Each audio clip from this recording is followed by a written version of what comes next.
పొట్టలో పట్టుకుని తిరగాల్సి వస్తుంది. అసలు మనం వెళ్తుంది కరెక్ట్ రూట్ అవునో కాదో డౌట్ వస్తుంది.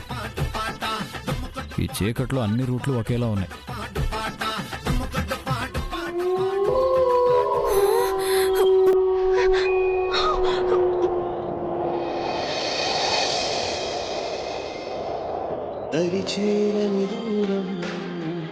మన కలయిక తీరం చందం మన ఇరువురి పయనం ఈ కలయికలప్పుడు పిలవారే కలవే కలగలవాలన్నా జత కుదరదు.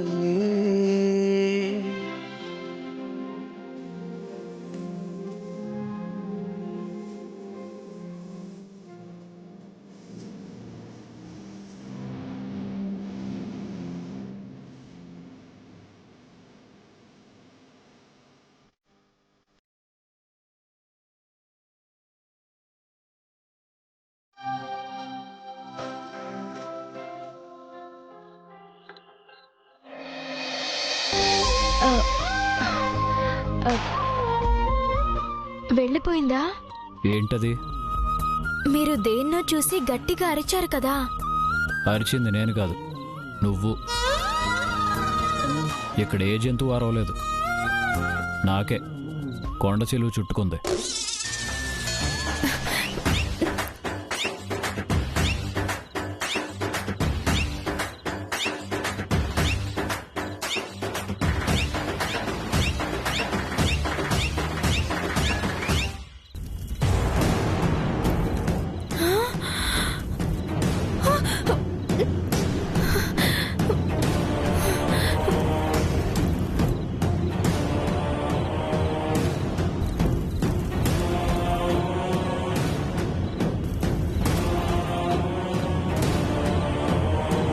ఏయ్, ఎవరు?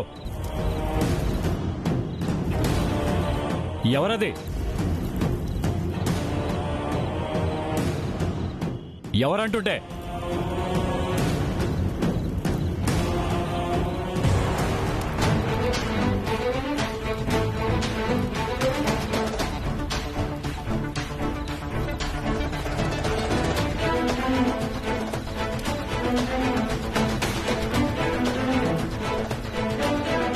తాత, నువ్వా?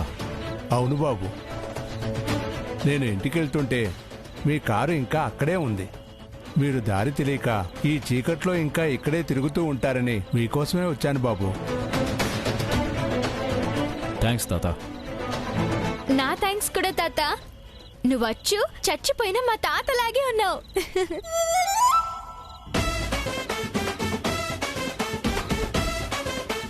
రండి బాబు, మీకు దారి చూపిస్తాను.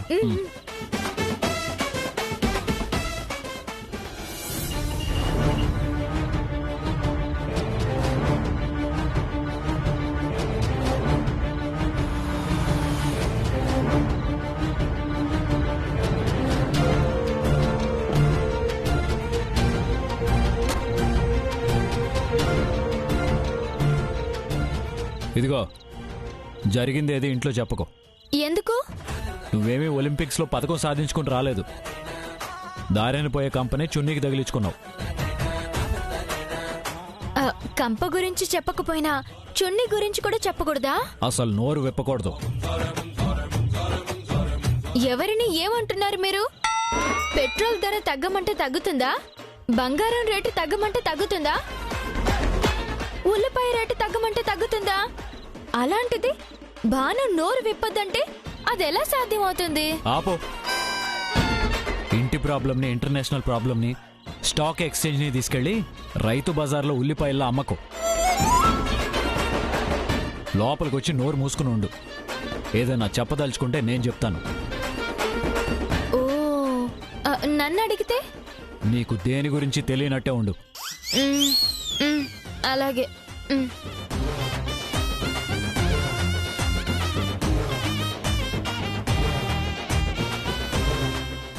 అమ్మయ్యా, ఇద్దరూ వచ్చేసారు. క్షేమంగా తిరిగి వచ్చారు. ఇద్దరూ కలిసి వెళ్ళి కలిసి వస్తున్నారా? నాకేమీ తెలియనట్టే ఉండమన్నారు.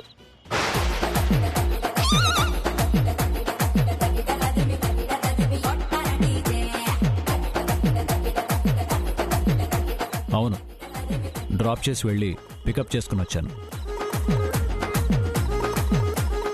బాను, కాయా పండా?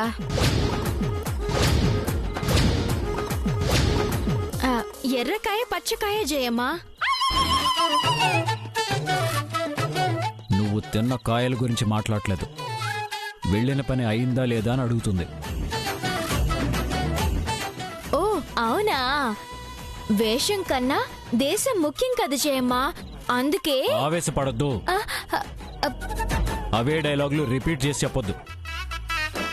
ఏమైంది? కిడ్నాప్ అయింది.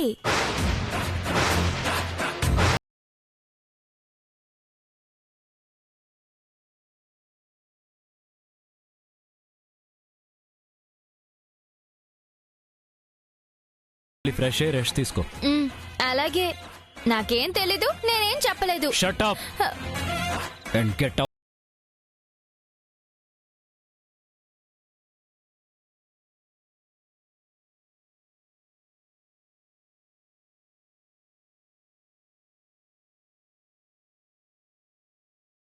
పోయాను, మళ్ళీ మాట్లాడతాను.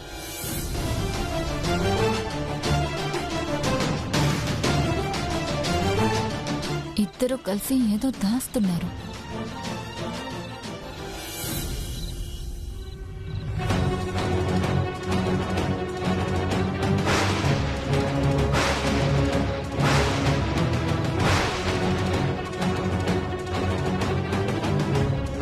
ఏం జరుగుతుంది? ఎక్కడా? ఇంట్లోనా? నా కళ్ళ ముందు ఏం జరుగుతుందో నేను తెలుసుకోగలను. మా కళ్ళు కప్పి ఏం చేస్తున్నావని అడుగుతున్నాను. నాకు అలాంటి అలవాటు లేదు. మరి ఎలాంటి అలవాట్లున్నాయి? ఎంతమంది ఎన్ని తిట్టినా మనల్ని కాదులే అన్నట్టు దులిపేసుకుని వెళ్ళిపోయే అలవాటుందా? చీకొడుతున్నా, చీదరించుకుంటున్నా, రోషం పౌరుషం లేకుండా ఆ మనిషి వెనకాలే తిరిగే అలవాటుందా?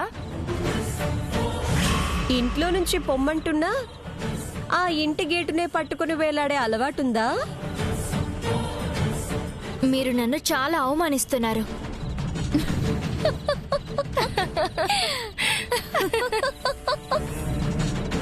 ఏంటి అవమానమా? అవమానం అనేది ఆత్మగౌరవం, ఆత్మాభిమానం లాంటివి ఉన్నవాళ్లు ఫీల్ అవ్వాల్సింది. నీకలాంటివి లేవు కదా. లేవు అని అంత ఖచ్చితంగా ఎలా చెప్తున్నావక్క? ఎలాగంటే ఉన్న మేధస్సునంతా వాడి ఈవిడ గారు గతంలో కొన్ని ఘనకార్యాలు చేశారు.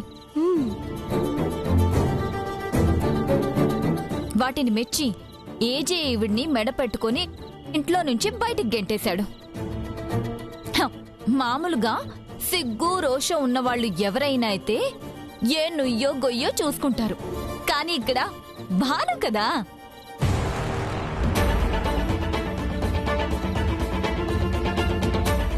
అన్ని దూలిపేసుకుని చిలక జోస్యం వాడు చెప్పాడని, జయమ్మ మందులేసుకోలేదని గోడకి కొట్టిన బంతిలా వెనక్కొచ్చేసింది కదా భాను? నువ్వు చెప్పింది కరెక్టే అక్కా. మనల్ని నానా మాటలు అని రెచ్చగొట్టిందని జయమ్మ మొన్న భాను చెంప చెళ్ళుమనిపించింది కదా. దానికి కూడా మరి ఫీల్ అయి ఉండదంటావా? నువ్వు మరీ అమాయకంగా అడుగుతున్నావు. మన అత్తగారు ఫీల్ అయ్యి అత్తారింటి నుంచి వెళ్ళిపోతే పుట్టింట్లో పస్తులుండాలి. అదే అన్నీ వదిలేసి అత్తారింట్లో జాలీగా తిరుగుతుంటే ఇక్కడ సొమ్మంతా పుట్టింటికి దోచిపెట్టొచ్చు కదా బాను?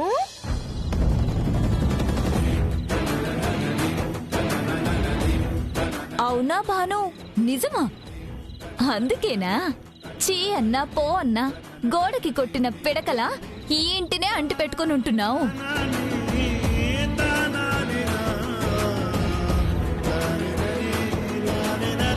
నేనెందుకు ఇక్కడ ఉంటున్నానో, ఎవరి కోసం ఉంటున్నానో నాకు తెలుసు.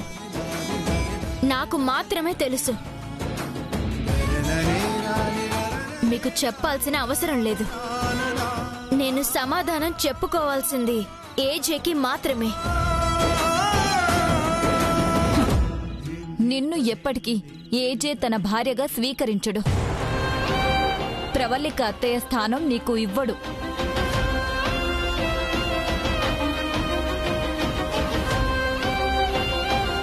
అత్తగా ఇక్కడేదో పెత్తనం ఎలగబెడదాం అనుకుంటున్నావేమో. ఇక్కడెవరు చూస్తూ ఊరుకోరు. ఇక్కడున్నంత వరకు నీ బతుకు శూన్యమే.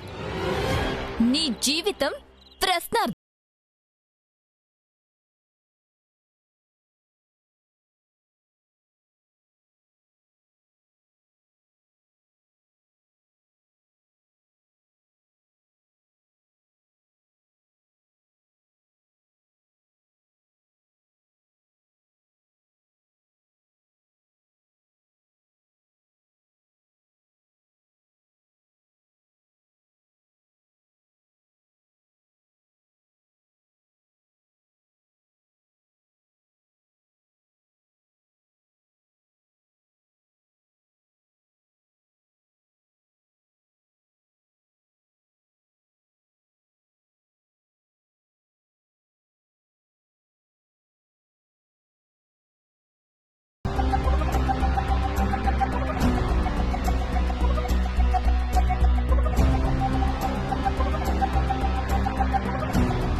ఇల్లు ప్రశాంతంగా ఉందేంటి?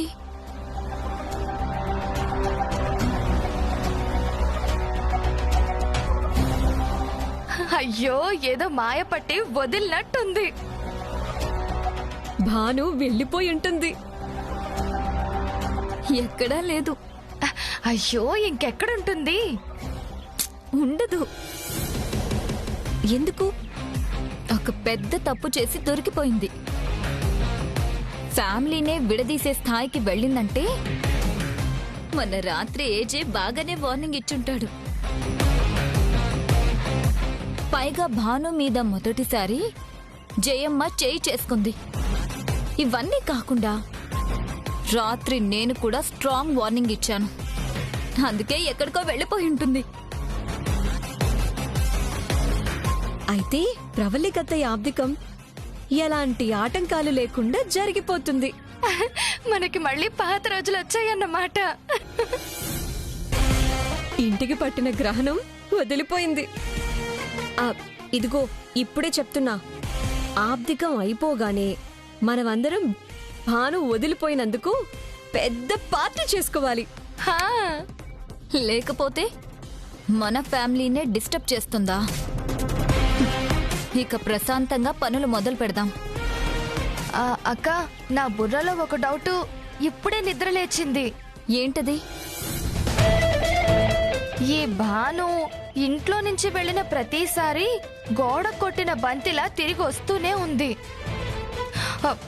ఈసారి కూడా తిరిగి రాదు కదా? రాదు.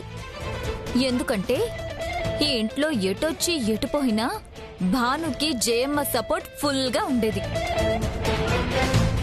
ఆవిడ సపోర్ట్ చూసుకునే మన మీద కయ్యానికి కాలు దువ్వేది. అలాంటి జయమ్మే రివర్స్ అయ్యేసరికి ఫీజులు ఎగిరిపోయి ఉంటాయి. రాత్రంతా బాగా ఆలోచించి మోహన్ చెల్లక తెల్లవారే తట్టాబుట్టా సర్దుకొని పారిపోయి ఉంటుంది. అది మీ భ్రమ.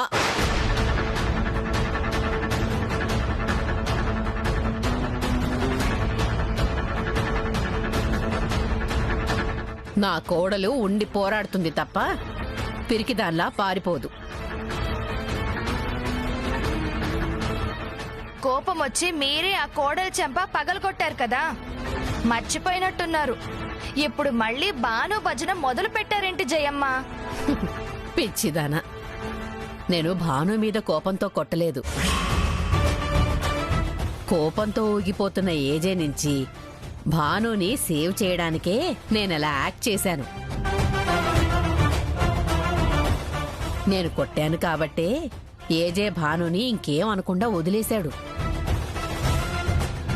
లేకపోతే ఏం చేసేవాడో ఊహించుకోవటానికే భయంగా ఉంది.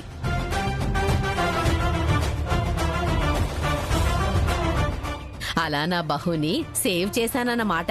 ఏం ఆలోచించావు జయమ్మ? అరచేత్తో బద్దలవుతున్న అగ్నిపర్వతాన్ని ఆపేయగలిగావుగా.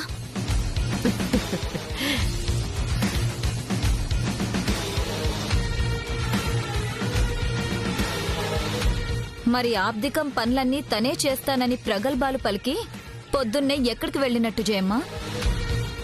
పుట్టింటికి.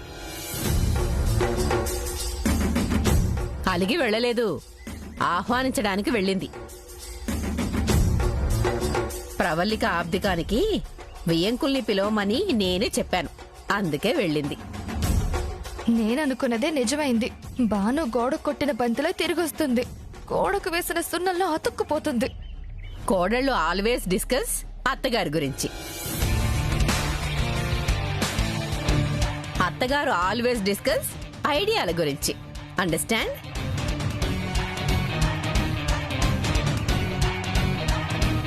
అర్థం కాలేదా? అవ్వదులే, ఎందుకంటే మీరు కోడళ్ళు, అత్తలు కాదు కదా. డోంట్ థింక్ అబౌట్ భాను, ఎందుకంటే అమితాబ్ లాగా रिश्ते में वो तुम्हारे सासू माँ लगती है. हाँ.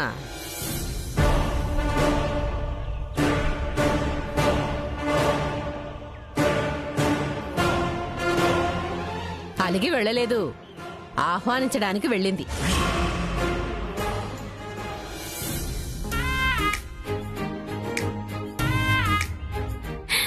నానా, మమ్మీ. భాను, నానా ఎలా ఉన్నావమ్మా? మీ అమ్మను కదా, బాగానే ఉన్నాను నాన్న. మీరెలా ఉన్నారు? ఉన్నామమ్మా, బాగానే ఉన్నాం. మమ్మీ బాగున్నావా? నాకేం రోగం, ఏదో ఉన్నానులే. అదేంటి మమ్మీ అలా అంటావ్? దాని మాటలకి ఏముందిలేమ్మా. ఇంకేంటమ్మా సంగతులు? ఈరోజు ప్రవళిక గారి ఆబ్దికం నాన్న.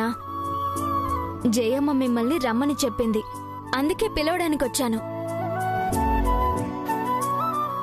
అక్కడికి వెళ్తే బద్రిగాడుంటాడు, మళ్ళీ అంజలికి ఏవేవో నూరిపోస్తాడు. అసలిద్దరినీ కలవనివ్వకుండా ఉండడమే మంచిది. అందరం రావటం అంటే కుదరదమ్మా, నాకు కొంచెం పనులున్నాయి.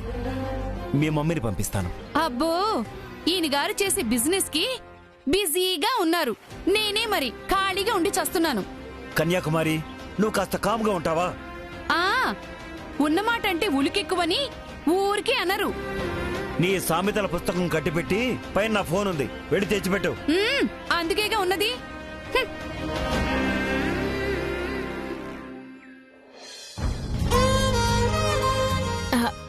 అవును, అంజలి ఎక్కడ నానా? ఆ రూమ్ లో ఉందమ్మా. సరే.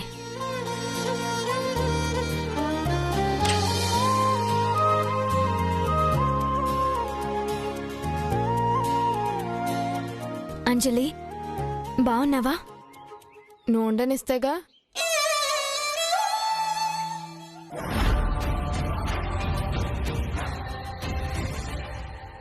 నేనెప్పుడు నీ బాగు కోరుకునేదాన్ని అంజలి. అలా అనుకొని ఇన్నాళ్ళు మోసపోయాను. నువ్వు మోసపోతున్నావు అన్నది నిజమే, కానీ అది ఎవరి చేతుల్లో అన్నది మాత్రం తెలుసుకోలేకపోతున్నావు. ఎవరేంటో తెలుసుకోలేనంత చిన్నపిల్లనేం కాదు నేను.